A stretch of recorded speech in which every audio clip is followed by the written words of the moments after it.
বলেছিলাম না, আমার হাতে এমন এক অমোঘ অস্ত্র আছে, দেখলে কেমন সেই অস্ত্রটা আমার পথের কাঁটাগুলোকে এইভাবে ধীরে ধীরে সরিয়ে দেব।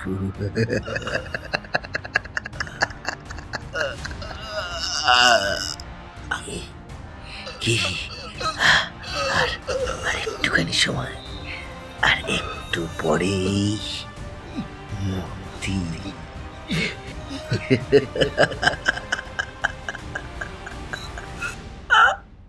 5, 4, 3, 2, 1, boom.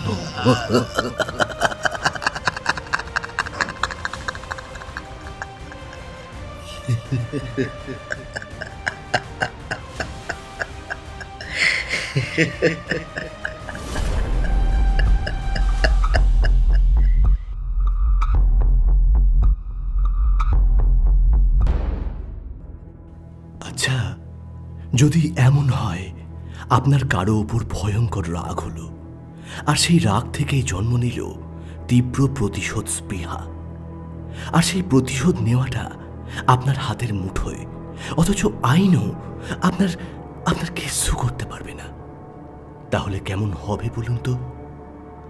এমনও তো হতে পারে আপনার সেই অমোঘ শক্তি আপনাকে ভুল পথে চালিত করল। হয়তো আপনি হয়ে উঠলেন মৃত্যুর এজেন্ট।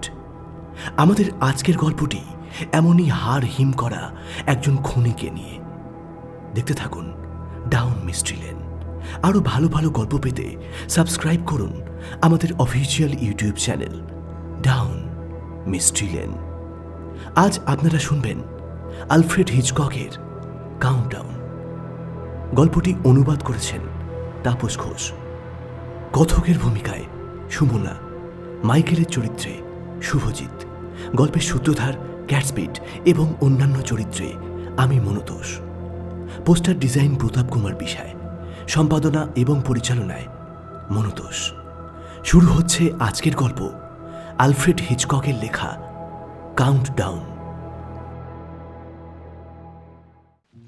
একটা এক্সপ্রেস ট্রেনের সংরক্ষিত কামরায় মাইকেল বসে। তার হাতের সোনালি রঙের ডায়ালের ঘড়িটা বারবার দেখছে। তার সাথে একই কামরায় যাবে ক্যাটসপিট, তার ছোটবেলার বন্ধু। যদিও সে অনেক আগেই স্টেশনে চলে এসেছে, তবুও যেন একটু বেশিই চঞ্চল হচ্ছে মাইকেল। যদি ক্যাটসপিট ট্রেন ছাড়ার আগে না পৌঁছাতে পারে, তবে তো তাদের মধ্যে যে দূরত্ব সৃষ্টি হয়েছে তার মীমাংসা আর কোনোদিন হবে বলে মনে হয় না।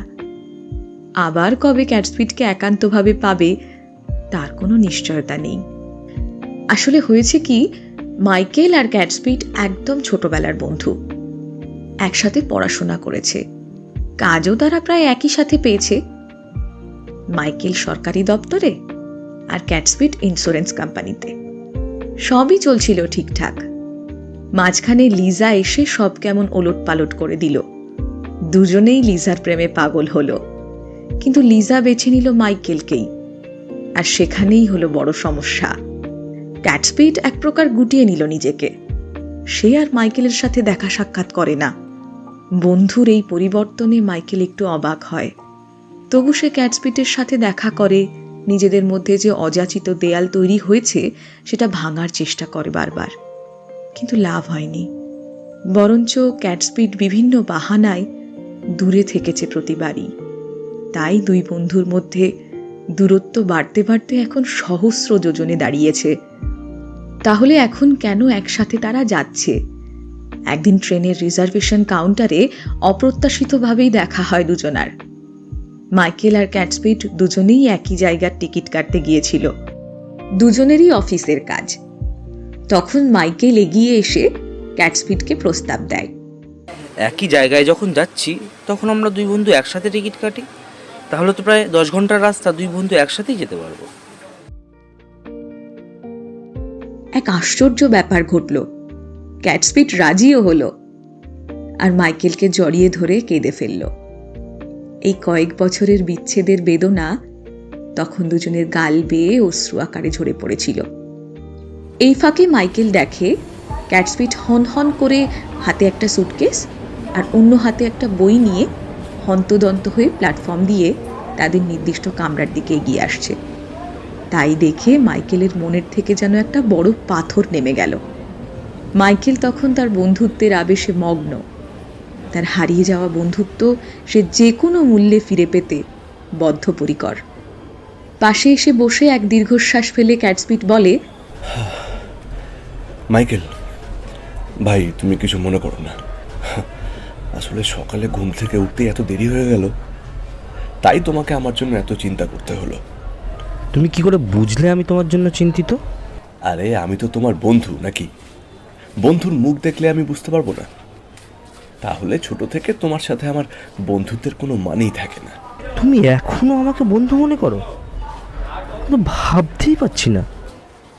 পরিবেশ হালকা করার জন্য ক্যাটসপিট প্ল্যাটফর্মের এক দোকান থেকে 2 প্লেট স্যান্ডউইচ আর 2 কাপ কফি নিয়ে এসে বলে, নাও এটা খেয়ে নাও দেখি, আমি জানি তোমার খুব খিদে পেয়েছে।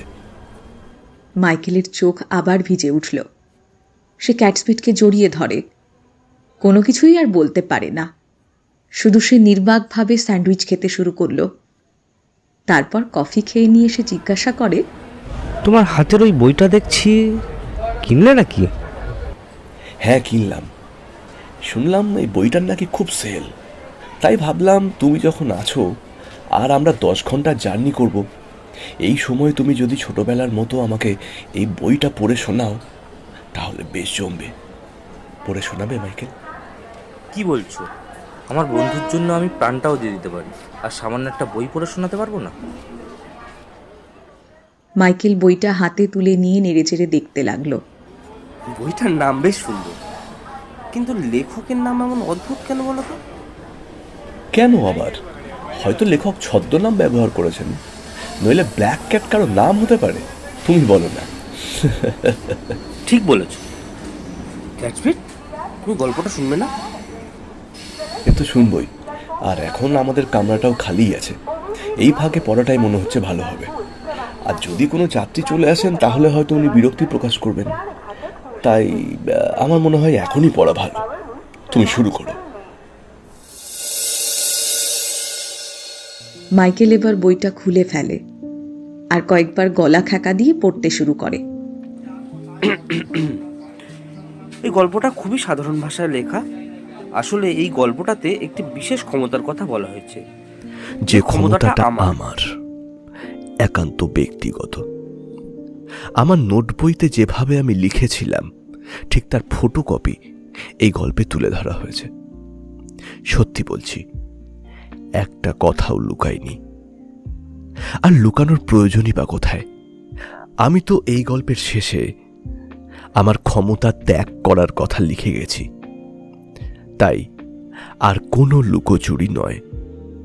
আমি এটা উৎসর্গ করেছি আপনাদের, মানে পাঠকদের।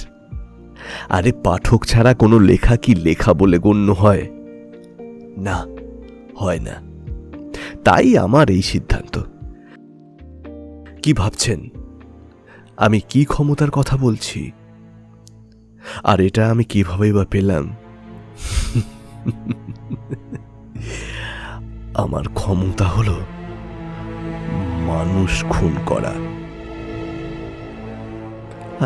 আসলে জানেন, ঠিক খুন নয়, মৃত্যুদূত পাঠিয়ে দেওয়া, যার হাত থেকে কারো নিস্তার নেই। এবার বলি এই ক্ষমতার অধিকারী আমি কিভাবে হলাম। শয়তান যেমন বিবেকের বদলে ডক্টর ফাউস্টকে ক্ষমতার অধীশ্বর করেছিলেন, সেভাবে কি আমি এই ক্ষমতার অধিকারী হয়েছি, নাকি কোনো ঐশ্বরিক শক্তিতে এই ক্ষমতা পেয়েছি? কি ভাবছেন? মাটির গভীর থেকে উদ্ধার করা বাক্স থেকে প্রাপ্ত মূর্তির চোখের মতো, অথবা মৃত্যুমুখী নাবিকের দেওয়া বাঁদরের থাবার মতো কোনো অলৌকিক জিনিস আমি পেয়েছি? নাকি কোনো গুপ্ত বিদ্যা নিয়ে গবেষণা করতে করতে হঠাৎ গন্ধকের ধোয়ার মতো আমি পেয়ে গেছি আমার এই গবেষণার ফসল? না না, সেসব কিছু নয়। প্রাত্যহিক কাজের মধ্যে পেয়ে গেছি ওটা। ক্ষমতাটা এত ধীরে ধীরে আমার মধ্যে সঞ্চারিত হয়েছিল যে এর স্বরূপ প্রথম প্রথম আমি বুঝতেই পারিনি। মাইরি বলছি। আপনি হয়তো ভাবছেন, সে নয় বুঝলাম, কিন্তু তোমার ক্ষমতার উৎসের কথা, ক্ষমতায় যারা বলি হয়েছে তাদের কথা, তাদের নাম, কখন, কোন তারিখে, কোথায় ঘটনাগুলো ঘটিয়েছ, এসব আমাদের বলতে চাও কেন? এখনো পর্যন্ত তোমাকে তো কেউ সন্দেহ করেনি। সাত করে ফাঁসির দড়ি গলায় ঝোলাতে চাও নাকি বাবু? মনে রাখবেন, আমি অত বোকা নই মশাই। ফাঁসির দড়ি আমাকে ছুঁতেও পারবে না, এই আমি বলে রাখলাম। আসলে আমি হলাম গিয়ে ক্ষমতার চাকরের মতো। চাকরের মতো আবার বলছি কেন? আমি চাকরি। যে ক্ষমতা আমি করায়ত্ত করেছি তার জোরেই সব গোপন কথা ফাঁস করে দিচ্ছি, নির্দ্বিধায় আর নির্ভয়ে। আইন আমার চুল পর্যন্ত ছুঁতে পারবে না। দেখে নেবেন, এইসব বর্ণনা করার মধ্যেও আমি তারই গোলামি করছি। তারই ইঙ্গিতে আমি আমার অকপট স্বীকারোক্তি রাখছি আপনাদের সামনে। কি বিশ্বাস হচ্ছে না? বেশ, আরেকটু ধৈর্য ধরুন। কি বলছেন? মেলা ফচফচ না করে জানাবো আসল কথাটা বা ঘটনাগুলো? বেশ, তবে তাই হোক।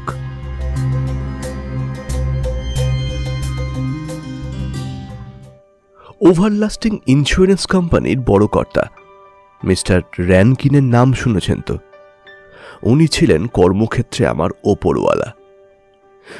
লোকটা ছিল ভারী আত্মকেন্দ্রিক, স্বার্থপর আর অসভ্য। ওপরওয়ালাকে তেল মেরে নিজের উন্নতি করে নিয়েছিল।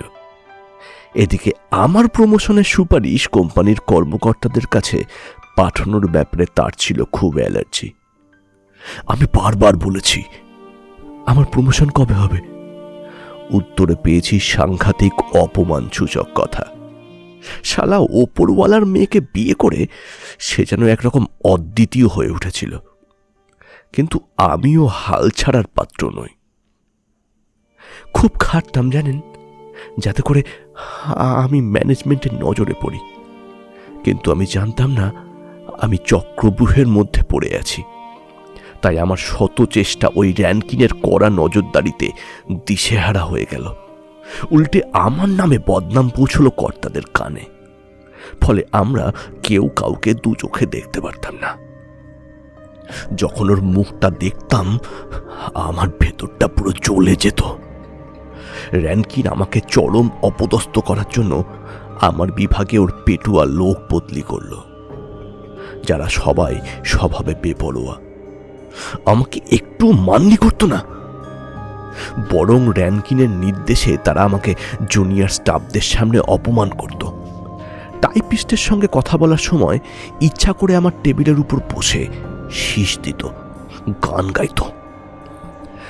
মাঝে মাঝে র্যানকিন নিজের চেম্বারে আমাকে ডেকে চুপচাপ বসিয়ে রেখে একটা ফাইল খুলে গভীর মনোযোগ দিয়ে পড়ার ভান করত। এমন খচ্চর শালা। ভেতরে ভেতরে রাগে আমার সারা শরীর জ্বলত।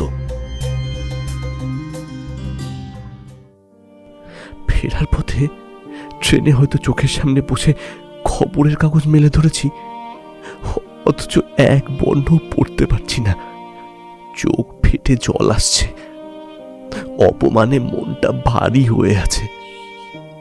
অফিসের পরে সন্ধ্যাবেলা, এমনকি শনি রবিবারের সন্ধ্যাগুলো এমন মানসিক যন্ত্রণায় কাটছিল, সে আর কি বলবো। একদিন টের পেলাম র্যানকিন কোম্পানির কর্মকর্তাদের কাছে আমার নামে বাজে রিপোর্ট পাঠিয়েছে। আমার সহ্য হলো না। রাগে ঘৃণায় ভরে গেল আমার সমস্ত মন। হৃদয়ে জাগলো প্রতিশোধ স্পৃহা। ঠিক করলাম বেনামি চিঠি পাঠাবো। না না, কোম্পানির কর্মকর্তাদের কাছে নয়, র্যানকিন আর তার স্ত্রীর কাছে। কিন্তু চিঠিটা আমার ঘরের টেবিলেই রয়ে গেল। পোস্ট করতে পারলাম না, কারণ চিঠিটা আমার মন পছন্দ হয়নি। ফের লিখতে বসলাম। কড়া কথার বদলে নরম কথায় কটু, অশ্লীল আর বিকৃত মানসিকতার ইঙ্গিত রাখলাম। তারপর দিলাম পোস্ট করে। মনে একটা অদ্ভুত তৃপ্তি পেলাম জানেন। এরপর প্রত্যেক দিন অফিস থেকে ফিরে র্যানকিনের ব্যবহারের রোজ নামচা লেখা আমার একটা বদ অভ্যাসের মতো দাঁড়িয়ে গেল। এর কারণে লক্ষ্য করলাম হঠাৎ র্যানকিন আমার বিরুদ্ধে উঠে পড়ে লেগেছে। সে শুরু করেছে প্রকাশ্যে গালাগালি, অধস্তন কর্মচারীদের সামনে অপমানও পর্যন্ত করছে। একদিন র্যানকিন ভয় দেখালো কর্মকর্তাদের কাছে নালিশ যাবে। একদিন আমাকে এতটাই উত্ত্যক্ত করলো যে আমি তাকে সকলের সামনে অপমান করতে বাধ্য হলাম। সেদিন আমার মনটা ক্ষতবিক্ষত হলো, তাই তাড়াতাড়ি বাড়ি এসে লেখার নোট বইটা নিয়ে বসলাম। পরের দিন আমাদের লড়াইটা কোন দিকে মোড় নেবে তার সম্ভাব্য বর্ণনা লিখে রাখলাম। যেমন লিখলাম, আগামী দিন 2টোর পর 7 তলায় সিঁড়ির মুখে র্যানকিন তার অভ্যাস মতো লাঞ্চের পর কে দেরি করে অফিসে ঢুকে দেখবে, আর ঠিক তখনই হঠাৎ ভারসাম্য হারিয়ে সে রেলিং টপকে 1 তলার হল ঘরে মুখ থুবড়ে পড়বে। সঙ্গে সঙ্গেই মাথাটা ফেটে মারা যাবে শালা।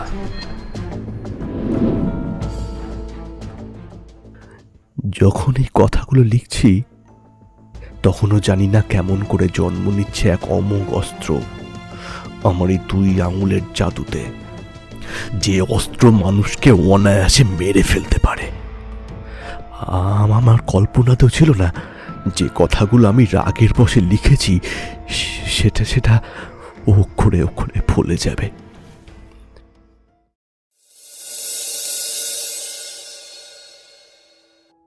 পরের দিন অফিস ঢুকলাম। র্যানকিনের মুখটা সঙ্গে সঙ্গে দেখতে হলো। সে আমার ডেস্কের পাশে দাঁড়িয়েছিল। আমাকে দেখেই একটা আলটপকা মন্তব্য করলো, আমি নাকি খচ্চর, আমি নাকি কাজ ছাড়া আর সব কিছুতেই পারদর্শী। সবাই আমার দিকে ফিরে মুচকি হাসলো। র্যানকিনের পেটুয়াগুলো তো হাহা করে হেসে নিল টেবিল চাপড়িয়ে। আমার কিছুই করার ছিল না, শুধু রাগে দুঃখে আমার ভেতরটা পুড়ে যাচ্ছিল। কয়েক ঘন্টা অফিসের কাজ করে লাঞ্চ সেরে আবার অফিসে ঢুকতেই হল ঘরে ভিড় দেখলাম পুলিশের গাড়ি আর অ্যাম্বুলেন্স দাঁড়িয়ে। আমি অবাক পায়ে সিঁড়ির মুখে আসতে দেখি স্ট্রেচারে ঢাকা দেওয়া একটা শবদেহ বয়ে নিয়ে যাচ্ছে একদল আর্কাডিয়ান পুলিশ। চাদরে ঢাকা ওটা কে? আমি হতবাক, কেমন পাথরের মতো দাঁড়িয়ে রইলাম সিঁড়ির পাশেই। দেখলাম কর্মকর্তারা এলেন। ওদের মুখ শোকাচ্ছন্ন, গম্ভীর, কারো মুখে কোনো কথা নেই, চোখে মুখে কেমন আতঙ্কের ছাপ। আমি আর ঠিক থাকতে না পেরে অফিসের বেয়ারাকে প্রশ্ন করলাম, কাকে স্ট্রেচারে ঢাকা দিয়ে নিয়ে গেল? মিস্টার র্যানকিনকে। ফিস ফিস করে জবাব দিল বেয়ারা, 7 তলা থেকে একদম 1 তলায় পড়ে গেছেন। কিভাবে যে এমন ঘটনা ঘটলো কেউ জানে না। বিরাট এক শব্দ হতে সবাই দেখে নিচে সিঁড়ির পাশে র্যানকিনের লাশ পড়ে আছে। দেখুন লিফটের সামনের মেঝের টালিটা দেখুন, ভেঙে টুকরো হয়ে গেছে। এইভাবেই বকে চলেছে বেয়ারা। আমি তখন কিছুই শুনতে পাচ্ছি না। আমি কেমন অবশ হয়ে গেছি।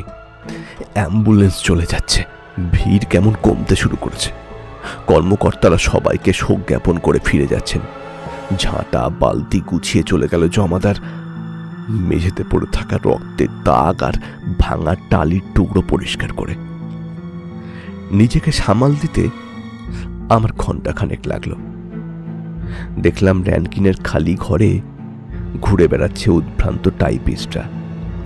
কেউ যেন বিশ্বাস করতে পারছে না যে র্যানকিন নেই। এদিকে আমার বুকের ভেতরে যেন বরফের নদীটা গল গল করে বয়ে চলছে। মনের ভিতরটা যেন লাফিয়ে উঠছে এক অজানা তৃপ্তিতে। এই তৃপ্তি যে কিভাবে আমাকে প্রভাবিত করছে ঠিক বলতে পারবো না। যাক বাবা, আমার পেছনের লাগার লোক আর কেউ রইল না। এবার আমি র্যানকিনের চেয়ারটাতে বসতে পারবো, যেটা আমার ন্যায্য অধিকার। আমি সুখ স্বপ্নে বিভোর হলাম। সেই রাতে আমার দারুণ ঘুম হলো। পরের দিন ঘুম ভাঙতে দেরি হলো, তাই আমি তাড়াহুড়ো করে তৈরি হয়ে অফিসের উদ্দেশ্যে রওনা হলাম। পথে আমি শুধু ওই চেয়ারটাতেই মগ্ন ছিলাম। অফিসে কেমন হবে আমার অবস্থান, অফিসে আমি ঠিক কোথায় বসবো, এই সব ভাবনা নিয়েই আমি অফিসে ঢুকলাম। কিন্তু আমি হতবাক, দেখি র্যানকিনের চেয়ারে কাটার নামে এক কম বয়সী চ্যাংড়া ছোকরা বসে আছে। আমার মাথায় রক্ত চড়ে গেল। যার টাল কাকুর জ্ঞান নেই, যার অভিজ্ঞতা বলে কিছু নেই, সে কিনা ওই চেয়ারটাতে বসে আমার উপর ছড়ি ঘোরাবে। বুঝলাম র্যানকিনের এটা আর একটা ষড়যন্ত্র ছিল। আমি হতাশ হলাম। কি আর করব, অগত্যা এক অর্বাচীনের আজ্ঞাবহ হয়ে কাজ করার জন্য মানসিক প্রস্তুতি নিলাম। কার্টারের হাতে অফিসের সব ক্ষমতা চলে গেল। আমার হাতে কিছু নিয়মিত কাজ, যার ফাইল জীবনেও হর্তাকর্তাদের কাছে পৌঁছবে না। সঙ্গত কারণেই একদিন কার্টারের সঙ্গে সংঘাত লাগলো। কার্টার আমাকে প্রায় ঘাড় ধরে বুঝিয়ে দিল আমি ওর অধস্তন কর্মচারী মাত্র।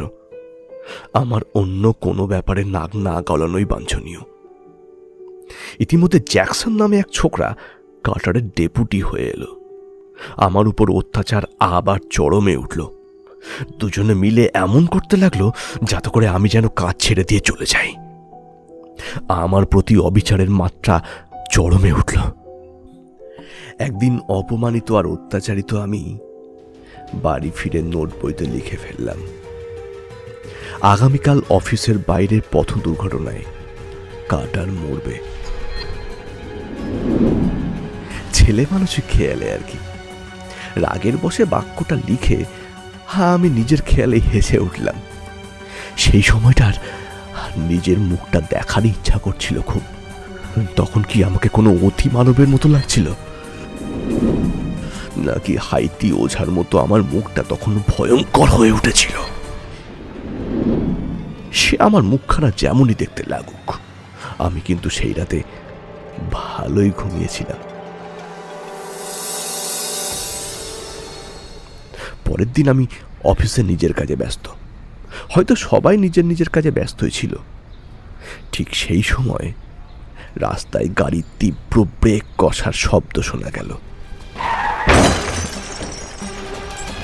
তারপরেই আত্মনাদা শোরগোল শোনা গেল। অফিসের সবাই উৎসুক হয়ে উঠল ঘটনাটা কি জানার জন্য। আমিও তার ব্যতিক্রম নই। চেয়ারে সোজা হয়ে বসলাম। উঠে কার্টারের ঘরে গেলাম। সেখানে সে চেয়ারে নেই। ওই ঘরের জানলা দিয়ে রাস্তাটা ভালোভাবে দেখা যায়। ত্রস্ত পায়ে জানলার কাছে গিয়ে উঁকি দিয়ে দেখলাম একটা গাড়ি ফুটপাতে উঠে পড়েছে। জনাদশেক লোক সেটা ঠেলে রাস্তায় নামাবার চেষ্টা করছে। আমি আরো ভালোভাবে দেখার চেষ্টা করলাম। দেখলাম গাড়িটার খুব একটা বেশি ক্ষতি হয়নি, শুধু পেট্রোল ট্যাঙ্কটা ফেটে রাস্তায় তেল গড়িয়ে পড়ছে। আমি নিশ্চিন্ত হয়ে জানলা ছেড়ে ফিরে যাবার উপক্রম করছি। ঠিক তখনই চোখে পড়ল গাড়ির নিচে চাপা পড়া একটা লোকের হাত, পা, মাথা দুমড়ানো অবস্থায় আছে। দলা পাকানো বিভৎস মাংসপিণ্ড ছাড়া আর কিছুই বোঝা গেল না। কিছুক্ষণ পরেই জানতে পারলাম ওই দলা পাকানো মৃতদেহটি কার্টারের। এটা কি কাকতালীয় নাকি আমার ইচ্ছে শক্তি? নোট বইতে আমার বালখিল্য কটা শব্দের এমন মর্মান্তিক পরিসমাপ্তি। আমি হতবাক, আর তার সাথে আমি নিশ্চিত হলাম এটা আমার এক অমোঘ ক্ষমতা। আমি যেন ভবিষ্যৎ দ্রষ্টা। একরাশ তৃপ্তি নিয়ে আমি বাড়ি ফিরলাম। আমার সামনের আরেকটা কাঁটা উপড়ে ফেলেছি। তাই রুমে গিয়ে অন্য এক বিষয় নিয়ে ভাবতে লাগলাম, যার সঙ্গে আমার কোনো ব্যক্তিগত সম্পর্ক নেই। বিকেলের খবরের কাগজে দেখেছি এক যুবক এক বৃদ্ধা মহিলাকে খুনের অপরাধে মৃত্যুদণ্ড থেকে রেহাই পেয়েছে। মনের পর্দায় ওই যুবকের রুক্ষ নির্দয় মুখটা ভেসে উঠল। এমন পিশাচ যে বৃদ্ধাকে খুন করতে পারে! কতটা অমানবিক হলে মানুষ এমন নিষ্ঠুর হতে পারে! নির্দ্বিধায় নোটবুকটা টেনে নিলাম।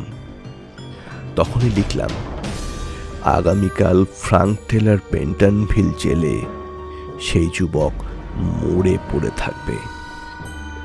তারপর মাথার তলায় হাত রেখে শুয়ে পড়লাম। আর কিভাবে ওই যুবক মারা যাবে সেই সুখ স্বপ্ন দেখতে দেখতে ঘুমের অতল গভীরে ডুব দিলাম। পরের দিন সকালে যখন শুনলাম আমার ভবিষ্যৎ লিখন কাজ করেছে, আমি এক অদ্ভুত তৃপ্তি পেলাম। বাস্তবিক ওই যুবকের মৃত্যুতে একটা হইচই বেঁধে গেল। এমনকি হোম সেক্রেটারি ও জেল অধিকর্তাকেও নড়ে চড়ে বসতে হলো। তদন্ত কমিটি বসানো হলো। জেলের মধ্যে অপরাধীর মৃত্যু কোনো স্বাভাবিক ব্যাপার নয়। নাতিদীর্ঘ তদন্তে জানা গেল জেলরক্ষীরা ওই যুবককে নির্দয়ভাবে পিটিয়ে মেরেছে। ট্রাইব্যুনালের রায় যখন বেরোলো, আমি খুব খুঁটিয়ে পড়লাম আমার নোট বইটার সঙ্গে এই হত্যার কোনো যোগসূত্র আছে কি। সেই সত্যতা যাচাই করলাম। দেখলাম হুবহু এক। সত্যি কি আমি যার নোট বইতে লিখি তাই ঘটবে? আমি নিজেকে বিধাতা ভাবতে শুরু করলাম। তখন আমি পুরোদস্তুর একজন খুনি। খুন যেন আমার নেশায় পরিণত হয়েছে। আবার আমি নিজের শক্তিকে যাচাই করার জন্য উঠে পড়ে লাগলাম। আমি যেন এক পিশাচে পরিণত হয়েছি। দুর্দান্ত ডেভিলের অট্টহাসিতে আমার তখন ফেটে পড়তে ইচ্ছা করছে। ফলে এর পরের শিকার আমি বেছে নিলাম। হ্যাঁ, অবশেষে আমার নোংরা মানসিকতা আবার বেরিয়ে এলো খোলস ছেড়ে। এবার অফিসের জ্যাকসনকে বাঁচলাম, যে কিনা আমার জীবনটাকে অতিষ্ঠ করার জন্য সমানভাবে দায়ী। দরজা বন্ধ করে কাঁপা হাতে পেন্সিলটা তুলে নিলাম। নোট বইতে লিখলাম, আগামীকাল দুপুর 2:43 3 তলার পুরুষ বাথরুমে মিস্টার জ্যাকসন একটা ব্লেড দিয়ে নিজের কবজি শিরা কেটে আত্মহত্যা করবে।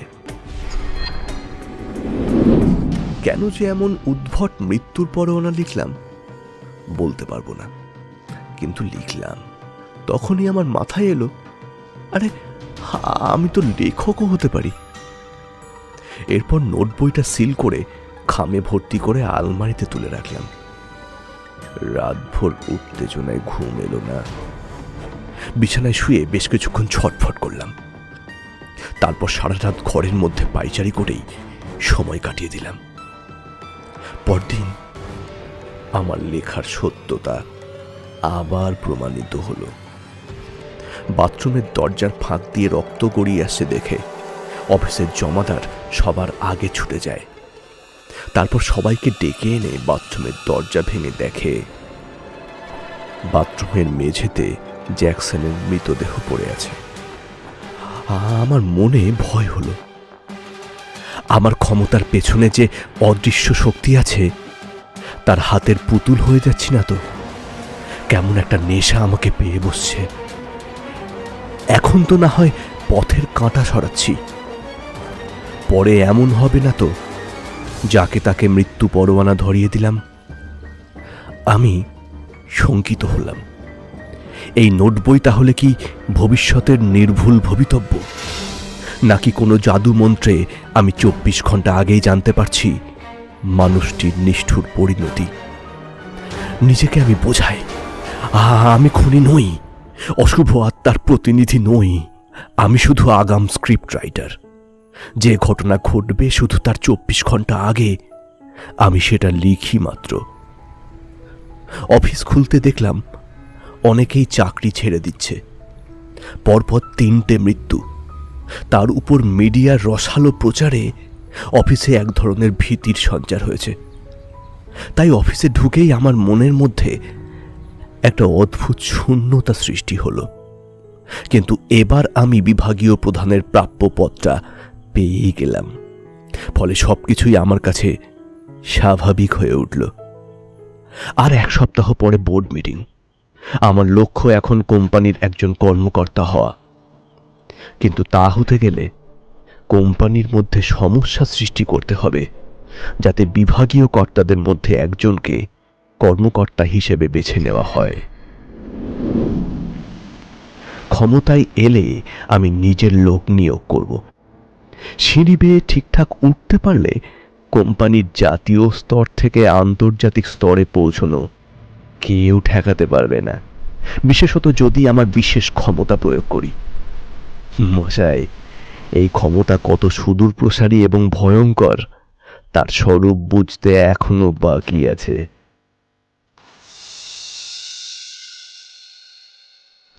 পরদিন সবাইকে 1 মাসের নোটিশ ধরিয়ে দেওয়া হলো। প্রতিবাদ করতে গিয়ে জানলাম আমার কাজে কর্তৃপক্ষ খুশি হলেও কোম্পানির যা অবস্থা তাতে ব্যবসা চালানো সম্ভব নয়। সুতরাং কোম্পানি বন্ধ হয়ে যাচ্ছে। ব্যাস, এবার আমায় স্থির করতে হবে ক্ষমতাকে কিভাবে ব্যবহার করব। কিন্তু তার আগে আমাকে জানতে হবে ক্ষমতার সীমা এবং গভীরতা, কয়েকটা বড় এবং কঠিন আত্মসমীক্ষা। আমার ছোটবেলা কেটেছে স্টেজ ফুড বস্তিতে। স্মৃতিটা মোটেই সুখকর নয়, বরং অত্যন্ত কষ্টদায়ক আর অপ্রীতিকর। বস্তি জীবন যেমন হয় আর কি, জঘন্য বস্তি। আমার ক্ষমতার ব্যাপ্তি দেখতে গিয়ে ঠিক করলাম একটা বড় জায়গায় আমার শক্তি পরীক্ষা করে দেখি। নোট বইতে লিখলাম, আগামীকাল দুপুরে স্টেজ ফুড বস্তির প্রতিটা বাসিন্দা মারা যাবে। এরপর একটা রেডিও কিনে নিয়ে দুপুরে ঘরে বসে রেডিও খুললাম। কেবলই মনে হচ্ছে এক্ষুনি ঘোষক এই অনুষ্ঠান থামিয়ে কোনো বিশেষ সংবাদ ঘোষণা করবে, কিন্তু না, কোনো খবরই পেলাম না। মনে সংশয় জাগলো, তবে কি বড় ক্ষেত্রে আমার ক্ষমতা কাজ করে না, নাকি আমার ক্ষমতা চলে গেছে, নাকি সরকার চেপে দিল এই ভয়াবহ ব্যাপারটা। সঙ্গে সঙ্গে স্টেজ ফুড রওনা দিলাম সত্যাসত্য যাচাই করতে। স্টেশনে নেমে কায়দা করে খবরাখবর জোগাড় করলাম। না, এখানে কিছু ঘটেনি।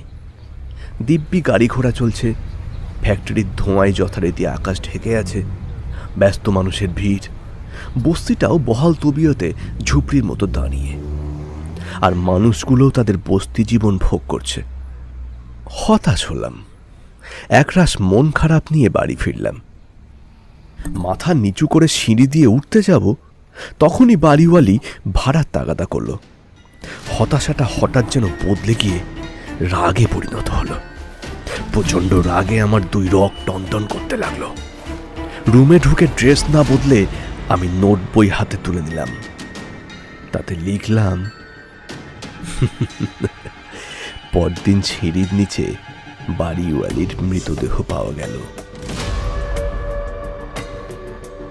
আমার মধ্যে অবশ্য কোনো অনুতাপ আসলো না, বরং আমি বুঝলাম আমার ক্ষমতা ফুরিয়ে যায়নি।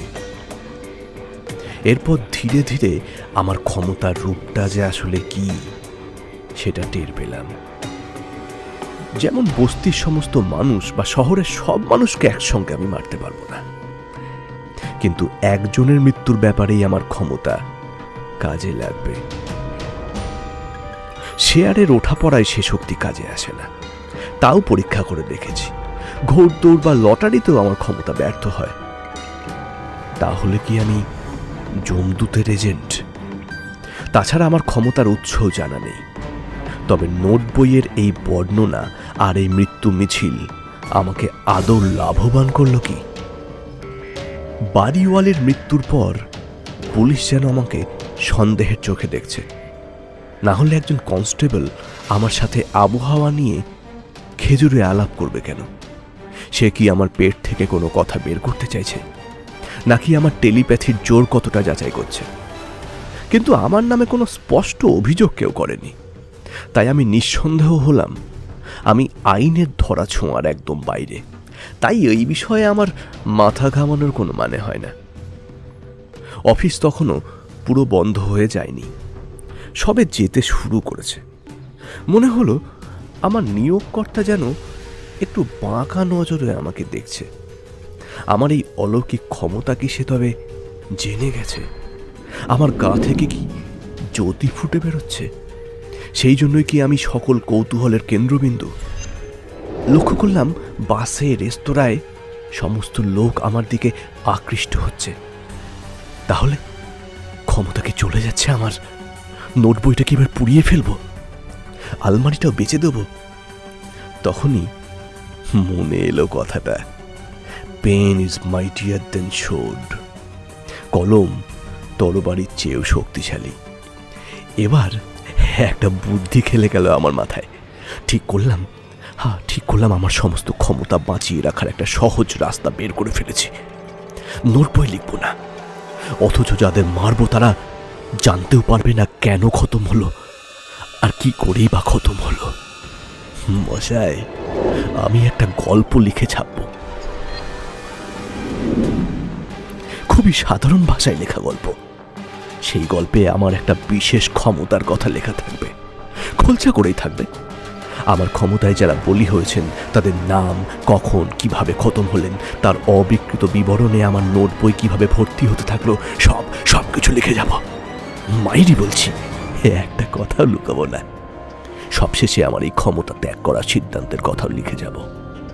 পুরো ব্যাপারটা ছাপার হরফে আমি আপনাদের উপহার দিতে চাই। অতএব অনেক খেটে খুঁটে লেখাটা শেষ করে একটা বড় প্রকাশকের হাতে তুলে দিলাম। সেও আমার বইটা ছাপিয়ে দেবে বলে প্রতিশ্রুতি দিল। হয়তো ছাপানো হয়ে গেছে। অবাক হচ্ছেন তাই না? কিন্তু বিশ্বাস করুন, এই বইতে আমি আমার মৃত্যু পরোয়ানা লিখে রেখেছি। জানেন তো, ছোট গল্পের শেষে নানান চমক থাকে, এতেও আছে।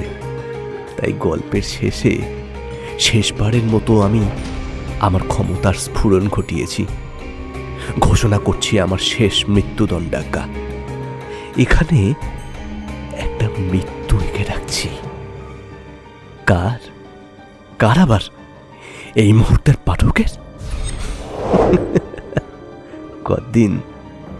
যতদিন এই বইয়ের জল থাকবে ততদিন কেউ আমার কেশাগ্র স্পর্শ করতে পারবে না। কোনো অভিযোগ, কোনো আইনি আঙুল আমার দিকে উঠবে না। কারণ যে আমার গল্প পড়বে তার মৃত্যু ঘনিয়ে আসছে ক্রমশ। পাঠকের উপর নেমে আসছে হিমশীতল মৃত্যু। প্রস্তুত হন, নারীর গতি ক্ষীণ হয়ে আসছে না? পরীক্ষা করে লাভ নেই, সময়ও নেই। আমার বিরুদ্ধে দাঁড়াবার ক্ষমতা স্বয়ং যমরাজেরও নেই। কি হৃৎপিণ্ডটা লাফাচ্ছে? গল্পের শেষে মৃত্যুর নিয়মে কালো অন্ধকার গ্রাস করে নেবে পাঠককে। আর কয়েকটা মুহূর্ত মাত্র। ভয় পাচ্ছেন? বুক কাঁপছে, ভিড় করছে স্মৃতি। কাউন্টডাউন শুরু হবে এবার। এই পর্যন্ত পড়ার পর মাইকেল আর পড়তে পারছে না। তার গলার কাছে যেন কিছু তরল আটকে আছে, গল গল করে বেরিয়ে আসার জন্য। বুকের ভেতর তার অসহ্য যন্ত্রণা শুরু হয়েছে। এতক্ষণে হয়তো তুমি বুঝেছো, ব্ল্যাক ক্যাট আর ক্যাটসপিড একই ব্যক্তি। মাইকেল, আমি আমার শত্রুদের কখনো ছাড়ি না। এই মরণ ফাঁদ কেমন লাগলো তোমার? অনেক ভেবে তারপর এমন এক পরিকল্পনা করলাম আমার সবচেয়ে প্রধান শত্রুকে সরিয়ে দেবার জন্য। তুমি আমার লিজাকে কেড়েছ। ভেবেছিলে তুমি জিতে গেছ। না, লিজা আমার। লিজা শুধুমাত্র আমার আমার আমার। আমি তোকে হারাতে পারি না।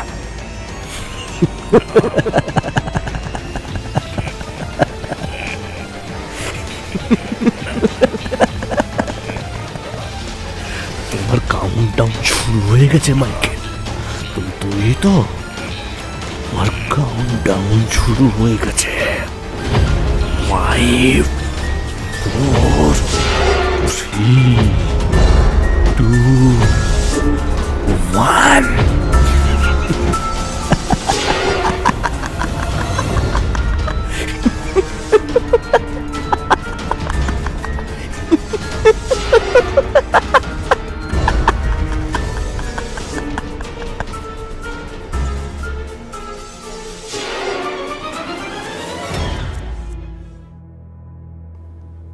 এতক্ষণ আপনারা শুনলেন আলফ্রেড হিচককের লেখা কাউন্টডাউন।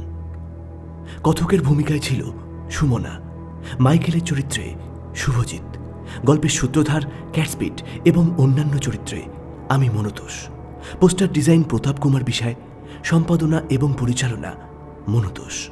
যদি গল্পটি আপনাদের ভালো লেগে থাকে তাহলে অবশ্যই লাইক করবেন, শেয়ার করবেন এবং কমেন্টের মাধ্যমে আপনার মূল্যবান মতামত জানাবেন। ও ভালো কথা, এখনও যদি সাবস্ক্রাইব না করে থাকেন তাহলে সাবস্ক্রাইব করুন আমাদের official YouTube channel down mystery lane.